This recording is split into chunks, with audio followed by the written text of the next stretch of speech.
Y ahora sí, creo que también todos esperamos la palabra precisamente de que han venido a acompañar a este lanzamiento, la Organización Peronista Proyección Federal, el señor senador nacional, compañero doctor Miguel Ángel Pichetto.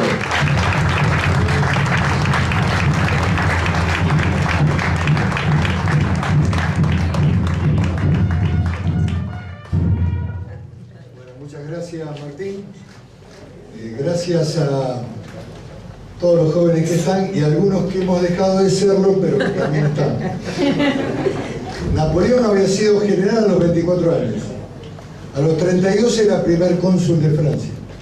A los 35 fue emperador. Quiero decir que en ese sentido los jóvenes no son el futuro. Si se animan pueden ser el presente también. También hay jóvenes viejos, o hay viejos que tienen un espíritu joven. ¿Por qué? Porque comprenden el espíritu de la época. Y Martín dijo algo interesante: estamos en un siglo donde la vitalidad, la pulsión la tienen las mujeres. Y creo que en la Argentina todavía hay temas pendientes, que más temprano que tarde van a hacerse realidad. Y que el Congreso no va a dejar de acompañar, más allá de que este año hayamos perdido una votación. Y también la Iglesia argentina va a tener que comprender este proceso, porque no es contra Dios, ni es contra la familia, ni es a favor de los derechos que la mujer tiene. En las sociedades modernas, frente a nuevos requerimientos, me parece que la Iglesia que tampoco comprenda el proceso de la sociedad en donde desarrolla su actividad pastoral puede quedarse sin fieles.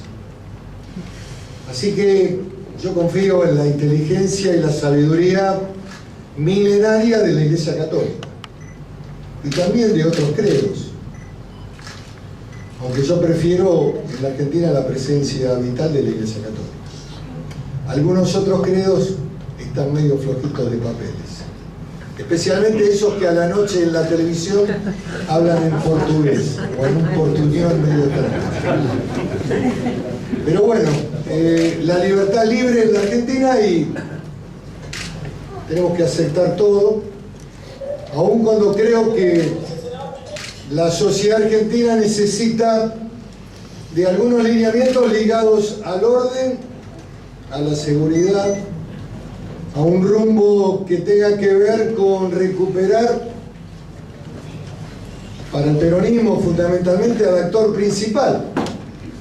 Ayer estuve en Avellaneda, también me acompañó Mabel y los compañeros Eric Arcaño, Mario Daniele.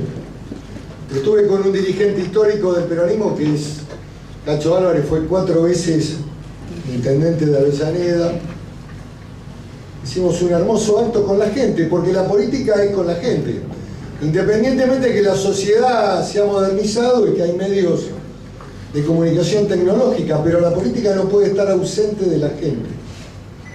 Si no sería un escenario de laboratorio, casi farmacológico, donde el Twitter sería el elemento central de la comunicación. Y yo creo que los argentinos tienen la necesidad de saber cuál va a ser el rumbo. Y yo decía anoche, esos dirigentes que tengan discursos ambiguos, de corto plazo, para ver de qué manera logran la simpatía de algún sector en algún momento determinado, y no le digan a la gente con la verdad hacia dónde vamos, la sociedad los va a liquidar. Y también decía anoche que la unidad es un factor importante para un partido político, para un pueblo, para un país, para la Argentina. Hablar de la unidad nacional es un hecho importantísimo, trascendente. Recuperar la idea de la unidad nacional sería haber ganado una batalla fundamental de cara a la construcción del futuro argentino. Pero en esta etapa de construcción política nosotros tenemos que tener una identidad clara. una identidad en el plano político, en el plano ideológico, de qué somos, qué representamos y quién es nuestro sujeto de convocatoria. Y el sujeto es el trabajador. Hay que recuperar la relación con el mundo del trabajo. Hay un 80% de los dirigentes políticos argentinos que le hablan a esos sectores que nada tienen, que están desamparados y que tienen los planes. La política se construye sobre la ideología del pobrismo. Y nadie desconoce a los pobres. Y no estoy diciendo que no tengamos que sostenerlos hasta tanto puedan conseguir un trabajo. Pero el sujeto central de Perón y de Eva Perón son los trabajadores. Y Perón y Eva Perón no concibieron una sociedad ligada a los planes sociales a la pobreza. Plantearon una sociedad de crecimiento, de desarrollo, de promoción del empleo, de la superación a través de la educación. No el esquema mendicante de los planes. Yo no conozco a ninguna persona que tenga un plan que pueda salir de la pobreza y plantear el futuro de su familia. No va a salir nunca. Si no construimos un país que genere empleo, que genere desarrollo, que plantee las alternativas del crecimiento a través del trabajo y que esa gente que hoy tiene un plan tenga un trabajo digno que pueda además dignificar a sus hijos y mostrarse como un ejemplo. Y también digo, y lo repito siempre, que la Argentina que quiero es la Argentina que yo pude tener esa visión desde niño, que era la Argentina de mis abuelos o de mis padres, y que yo la quiero para mis nietos, porque no sé si vamos a poder asegurarla para nuestros hijos. Ya algunos tienen 35, 40 años, 38, no sé, están viviendo en Argentina con muchas dificultades, con exclusión, con pérdida de esperanza, de expectativas. Y bueno, esto tiene que ver también con que nos tenemos que hacer la autocrítica, que no hemos podido superar los problemas estructurales durante todos estos años, que la democracia está en deuda, en términos, digamos, de lo que es el crecimiento económico, que no aprovechamos contingencias favorables, o vientos que eran realmente muy buenos para navegar el proceso del crecimiento argentino, como fue la etapa última de los últimos 10 años, donde la Argentina crecía un promedio durante muchos años de 5 puntos, 6 puntos. En los últimos 4 años no crecimos para nada. Lo único que creció fue el gasto público, la estructura de seguridad social, y tuvimos una política cerrada de cepo y de control de importaciones y una economía prácticamente de intervención colectivista. Tampoco creo que el modelo de la Argentina para salir sea un modelo financiero de tasa de interés del 76% o del 70%. Eso es la Argentina de la especulación y la Argentina inviable, porque no hay nadie que pueda aguantar esto. Uno se pregunta, habla con los economistas, trata de leer, de profundizar este tema. ¿Cómo se puede sostener un país con tasa de interés del 70 o del 60%? Creo que ahora lo pudieron bajar a 60%. Inviable para las pymes, para las empresas medianas, para las grandes empresas. En fin, me parece que esto no es sostenible y el gobierno de los CEOs ha fracasado. Estos muchachos que venían de Harvard, de las escuelas privadas, han demostrado dos cosas: que no saben nada de economía, que no saben nada de gestión pública y que tampoco saben nada de historia. Se ve que en esas escuelas importantes donde había doble idioma y que aprendieron en inglés también con alguna dificultad, no les enseñaron historia argentina. Por eso además se endeudaron con un crédito a 100 años que era igual o idéntico al de la Baring Brothers. Si hubieran leído un poquito y hubieran sabido que en la Argentina tuvimos una deuda y un crédito contraído por Rivadavia que se terminó de pagar allá por los años 70, 80, bueno, no hubieran hecho eso de lo bueno a 100 años. No tuvieron actitud para manejar las corridas. Al primer movimiento que hubo, donde tuvieron algunas sensaciones, agarró un ataque de pánico y con el expresidente del Banco Central a la cabeza fueron corriendo al Fondo Monetario. Yo opino como Redrado y otros economistas que creo que la Argentina todavía tenía posibilidad de ir al sector privado y no ir a las restricciones y a una política de ajuste en el Fondo Monetario Internacional. Pero bueno, agravaron la crisis, fragilizaron la moneda, y hay un amigo mío que es Oscar Lamberto, que es un hombre realmente sabio, con mucha experiencia parlamentaria, que dice que hay gobiernos que destruyen la moneda, como nos pasó en los últimos 5 años, 6 años del gobierno de la expresidenta, en donde la inflación era de promedio anual 40-50%, y donde se le daba la maquinita para tratar de mantener y sostener un sistema de gasto público que era inviable, y hay gobiernos que destruyen el crédito. El gobierno de Macri, en menos de 3 años, ha llevado prácticamente la deuda externa, el esquema del PBI y la relación PBI y deuda externa a niveles realmente insoportables. Y el escenario que nos deja como legado desde el año 2020 a 2023 es enfrentar un pago de aproximadamente 120.000 millones de dólares. Es un escenario realmente muy complicado, que indudablemente va a haber que afrontar y va a haber que tratar de cumplir o de trabajar para cumplir, en orden a que si no nos espera inevitablemente el peor escenario, que es el default, o a tratar de reconvertir o reprogramar o reestructurar o readecuar las posibilidades argentinas a la posibilidad de cumplir con los pagos. Esto también lo hacen los gobiernos que tienen una diplomacia inteligente, que tienen políticas con visión inteligente de relacionamiento con los organismos internacionales, una relación con el mundo también inteligente que puede permitirle salir. Yo creo que podemos salir. Tengo una mirada esperanzada del futuro argentino, que tiene que ver con nuestros recursos naturales, que tiene que ver con la producción agropecuaria, que tiene que ver con la pampa húmeda de la provincia de Buenos Aires, que tiene que ver con la producción del petróleo, del gas, de la minería, de la pesca, de la ganadería y del proceso industrial que tiene que ir aparejado a todo eso que he mencionado. Y la Argentina de la Patagonia, de la mitad de la provincia hacia el sur, de Buenos Aires, Bahía Blanca y todas las ciudades que van hasta Río Grande, en Tierra del Fuego, tienen una estructuración social que es la Argentina de los 60 y de los 70, componentes ligados a la cultura del trabajo, clase media, trabajadores, poco subsidio, mucho trabajo. Esa Argentina es la que tenemos que ocupar en todo el territorio. Dejar de lado la Argentina de las villas, del conurbano profundo, del escenario dramático marginal, para construir un proceso de integración con los sectores de la producción, con la generación de trabajo y con la generación de un modelo productivo para los tiempos en Argentina.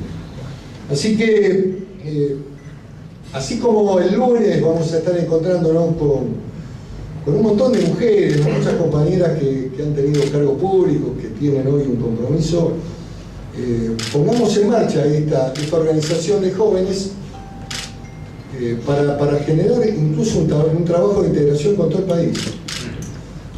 Los caminos largos y difíciles comienzan con un paso, y con una actitud y un compromiso, y con una firme decisión de saber hacia dónde se va, y de tener también algunas ideas en la cabeza.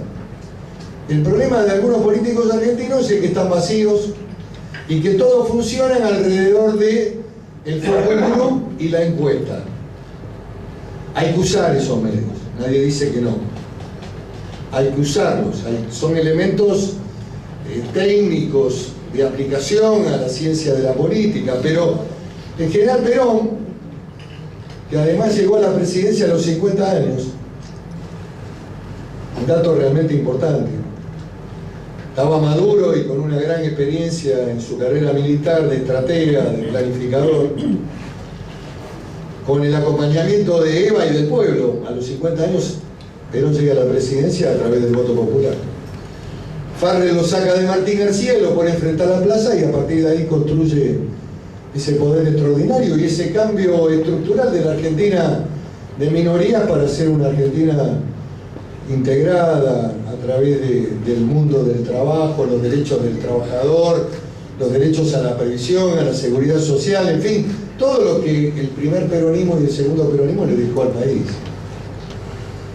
Incluso si analizamos la historia, la miramos casi con detenimiento, hasta tenemos que repensar el rol del tercer peronismo del general Perón y su continuidad con Estela Martínez de Perón. El golpe militar se da en un momento, en una coyuntura donde había 4% de desempleo en la Argentina y la deuda externa estaba en 5.000 millones de dólares. Se pagaba con la producción de una cosecha de trigo. Esa era la estructuración económica de una Argentina que todavía tenía todo en producción.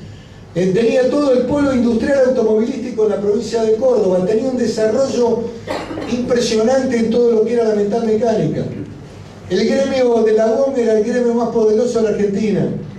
Tenía cerca de 1 millón de trabajadores. La Argentina fabricaba autos, fabricaba laderas, fabricaba aviones, ferrocarriles, en fin. Habíamos empezado la decadencia con el sistema ferroviario. El sistema ferroviario es un proceso largo de decadencia de los últimos 50 años. Pero ¿qué digo? 3% de desocupados y 5.000 millones de dólares de deuda. Esos muchachos hicieron el golpe, uno de los golpes más atroces de la historia argentina. A veces la mirada histórica hay que hacerla también reflexionar y haciendo reconocimientos, como el del expresidente Duhalde, como el del expresidente Menem, en el primer gobierno. Fue un gran gobierno, en el marco de una crisis fenomenal, con una hiperinflación al estilo de la Alemania previa, digamos, a lo que fue la etapa tremenda del desarrollo de la política nazi, donde empapelaban con la moneda piezas de las casas de la gente. Lo que digo es que la Argentina creo que tiene una opción, tiene una oportunidad, y creo que nosotros tenemos que construirle al pueblo argentino una alternativa y una herramienta electoral para que canalice sus demandas. Salir del esquema binario de Macri o Cristina. Son falsos alineamientos. Los dos han fracasado en la política económica y en la política social. Los dos. Los dos han alimentado la máquina de hacer pobres. Los dos han aumentado los planes sociales como única respuesta a las políticas de contención de la gente. Los dos. Incluso este gobierno, que es vergonzante, utilizó más recursos en la política social que el anterior. Con créditos Argenta a la UH, a los sectores, aumento incluso de beneficios a los monotributistas, en fin. Nunca alentó el eje del trabajo. Y la verdad que la economía este año ha tenido un impacto demoledor sobre los trabajadores y sobre la clase media. La única que paga acá es la clase media. Los sectores asalariados, los que trabajan, los que todos los días se levantan, son aproximadamente 11 millones y medio de argentinos que a la mañana se levantan y van a trabajar, y eso pagan todos los días y en todo momento. Pagan el ABL al 40% todos los años, pagan el impuesto inmobiliario al 40%, pagan ganancias, pagan bienes personales. Por la decisión del Senado hemos excluido la vivienda única hasta 18 millones de pesos. Creo que eso configura un alivio, pero de todas maneras ese sector recibió la devaluación, la inflación, paritarias a la baja. La verdad, es muy injusto este modelo. Hay 20 millones que reciben un cheque del Estado, hay 10 millones que trabajan. El deber de nosotros es también, como peronismo, hablarle a los que trabajan. Hablarles de que tenemos que hacer crecer ese sector para que sean muchos más los que trabajan. Y que por ahí va el camino de recuperar la Argentina. Hay que recuperar las Fuerzas Armadas. Están devastadas. El otro día un general me decía que no aguantan una invasión de la policía uruguaya. Casi en broma, pero es un hecho dramático. No tienen tecnología aplicada a la defensa, cuando nosotros tenemos centros tecnológicos de alta capacitación, como INVAP, como CONEA. podemos hacer desarrollos misilísticos, podemos tener capacidades para hacer incluso todo lo que es la tecnología nuclear aplicada a submarinos. Podemos trabajar en todo el sistema de radares argentinos, como lo desarrolló también INVAP. Y podemos tener fuerzas armadas desplegadas a lo largo del territorio, como la Patagonia, que está inerme y vacía. Y el mundo no perdona espacios vacíos. El espacio vacío, más temprano que tarde, también se ocupa. Nadie agita ningún fantasma, pero la Patagonia sin presencia argentina, o disminuida totalmente, sin capacidad operativa tecnológica por parte de las Fuerzas Armadas, en un mundo de gran complejidad, en donde hay cierre de mercado, proteccionismo, presencias poderosas hoy compitiendo como verdaderas potencias, cuidado. No hay hipótesis de conflicto, hemos resuelto a través de mecanismos de paz con la República Hermana de Chile, no hay conflicto con Brasil, está todo bien, pero cuidado. El mundo no es este mundo ingenuo de los últimos 40 o 50 años, es un mundo mucho más complicado.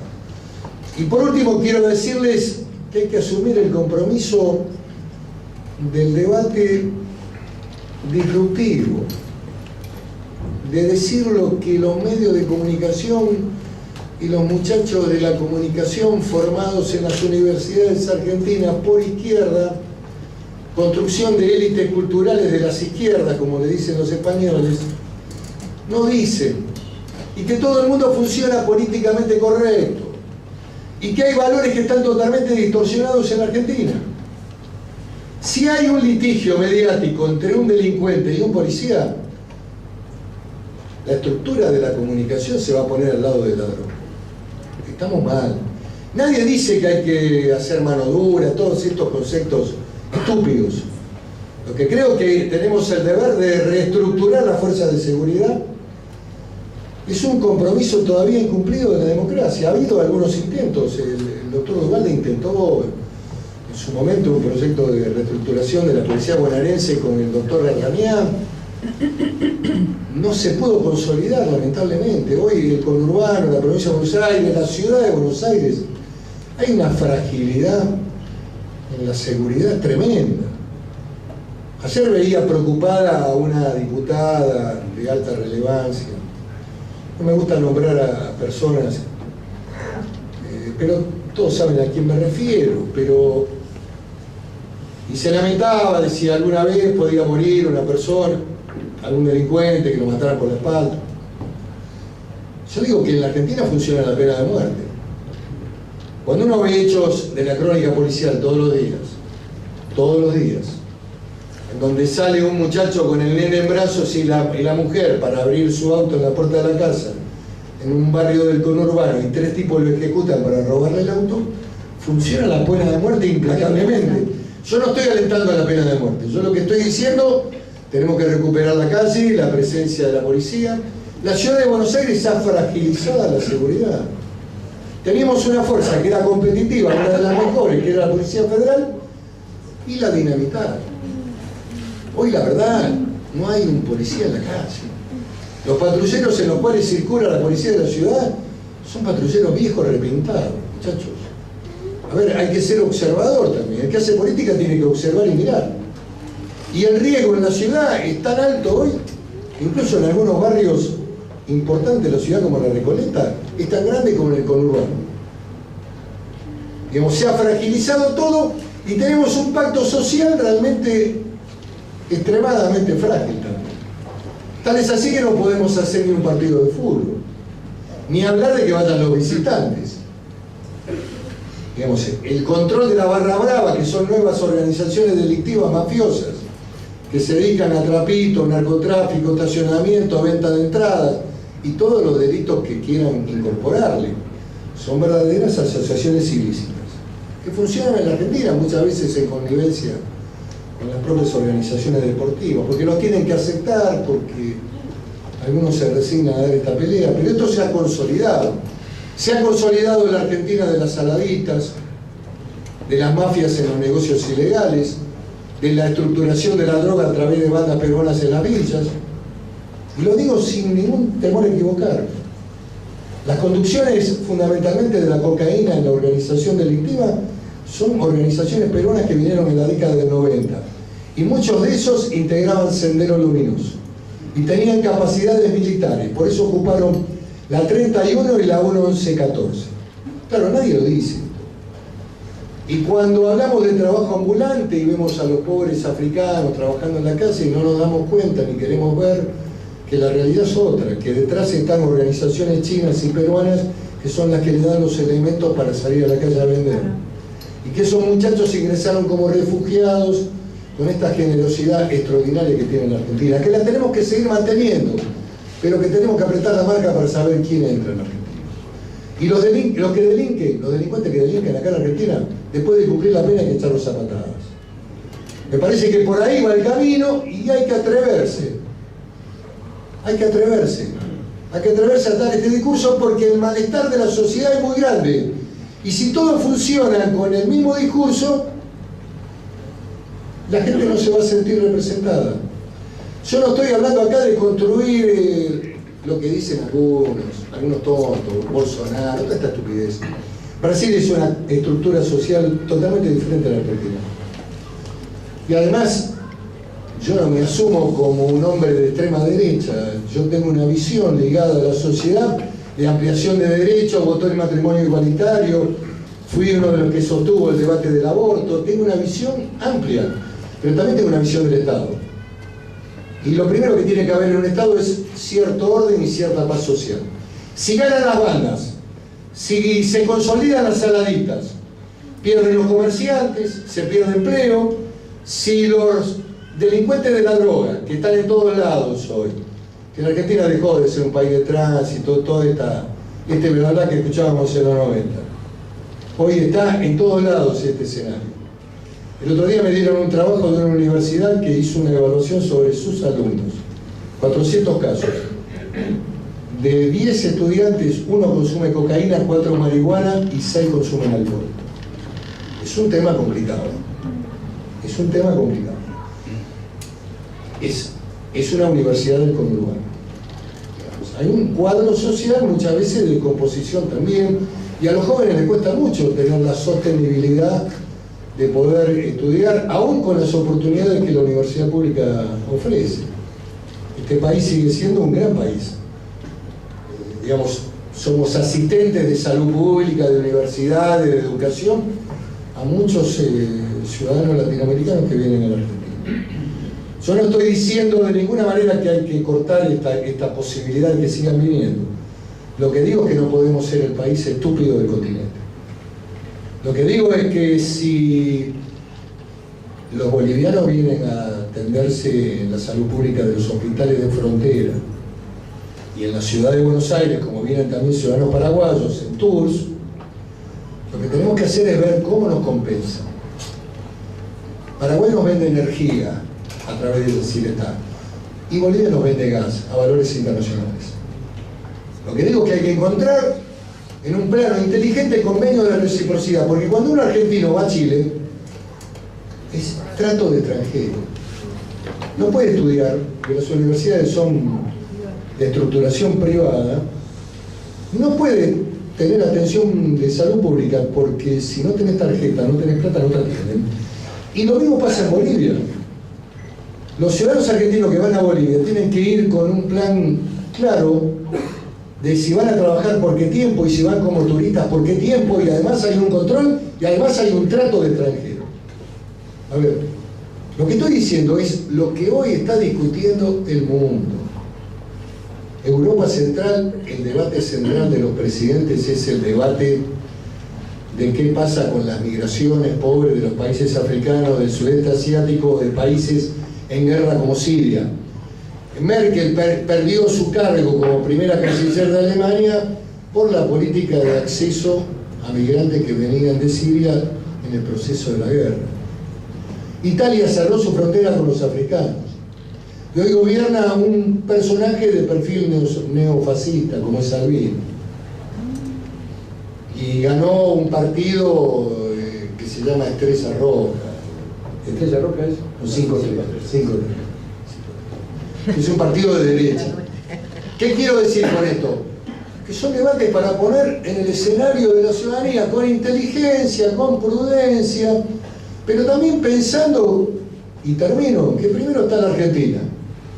Primero la Argentina. Después los argentinos trabajadores.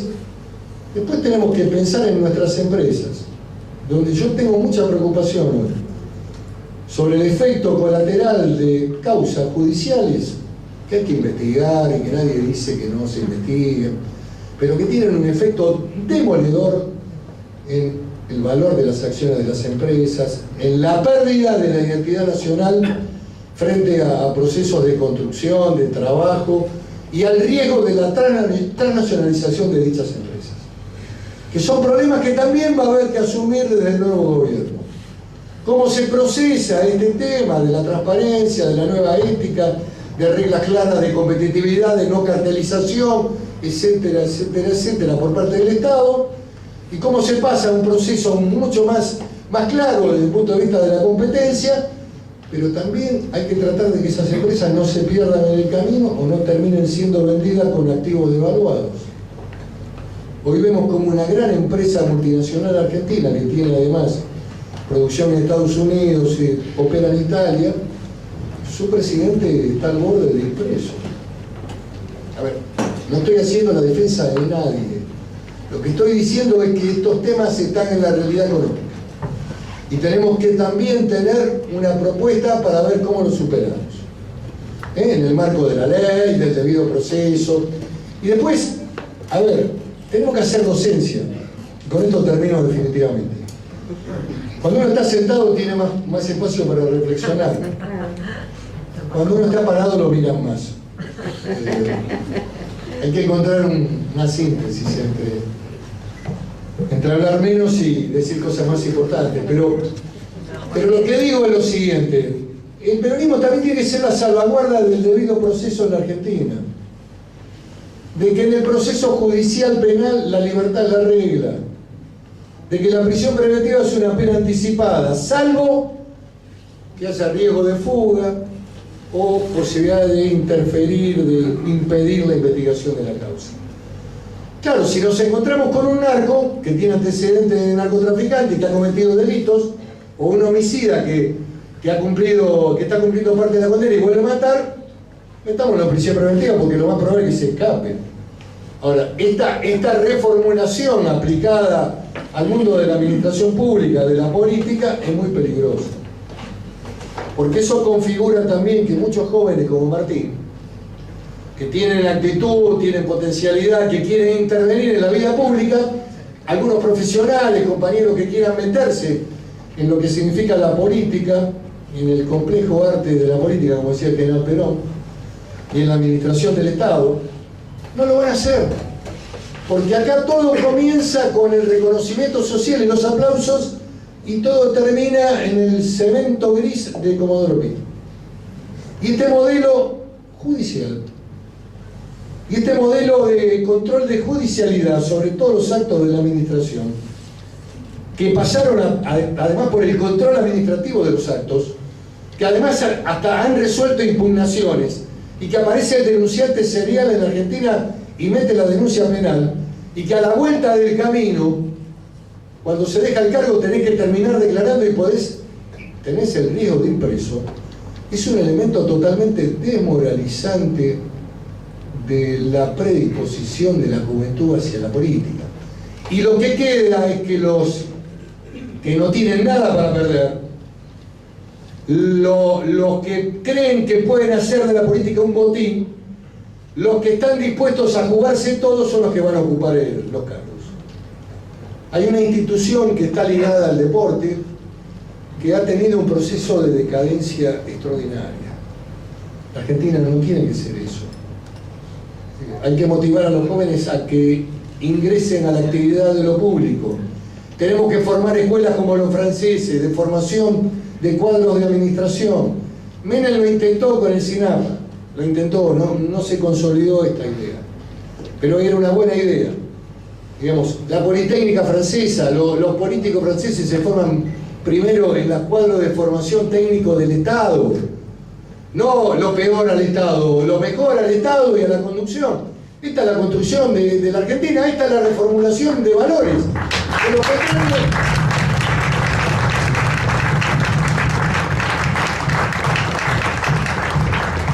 contrario, lo que nos espera es más decadencia, más marginación, más planes, más villas, imparable.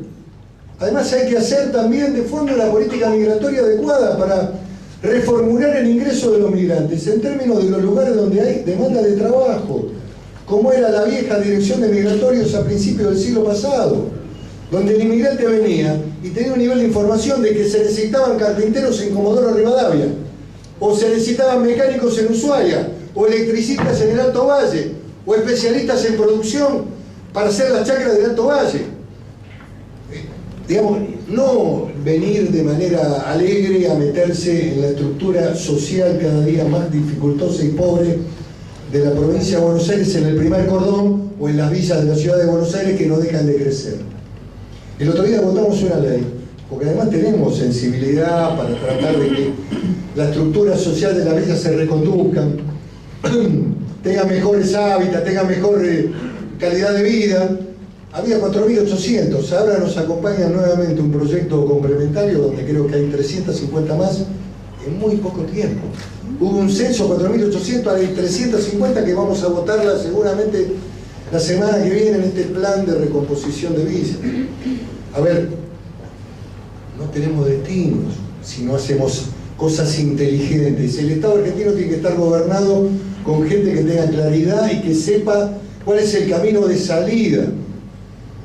No podemos convertir al conurbano bonaerense en Sinaloa. No puede ser Sinaloa el conurbano. Tiene que ser un lugar donde la gente viva como vivíamos en los 60, en los 70. Yo me crié en el conurbano, en Banfield. La gente trabajaba, era gente de clase media, tenía aspiraciones, los hijos iban a la escuela tenía guardapolvo blanco y en la secundaria saco azul y pantalón gris y corbata. No va a volver ese tiempo, pero algunos valores de ese tiempo tenemos que recuperar. Muchas gracias, compañeros.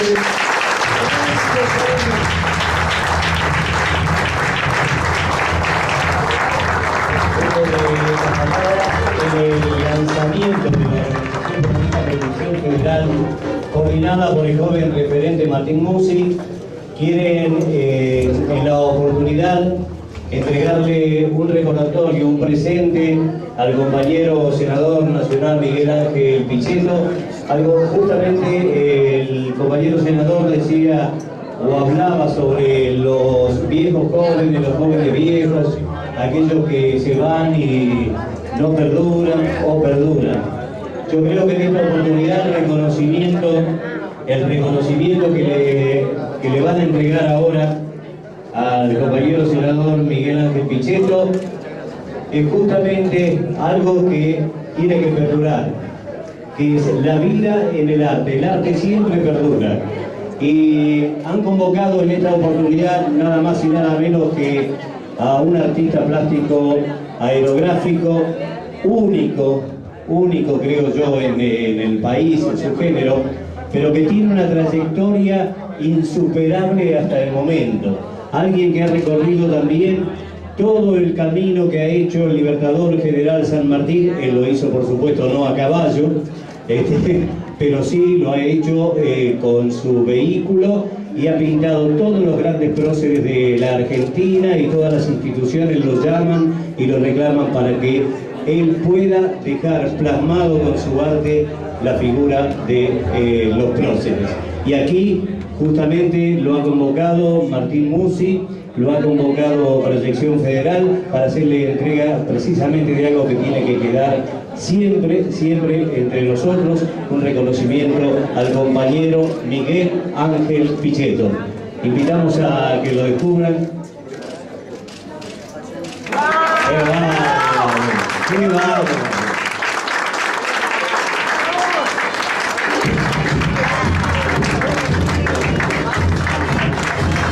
Este compañero también, Néstor Rosso, tiene una pintura en la casa de Perón y una pintura en la casa de Evita. Gracias, Néstor Rosso.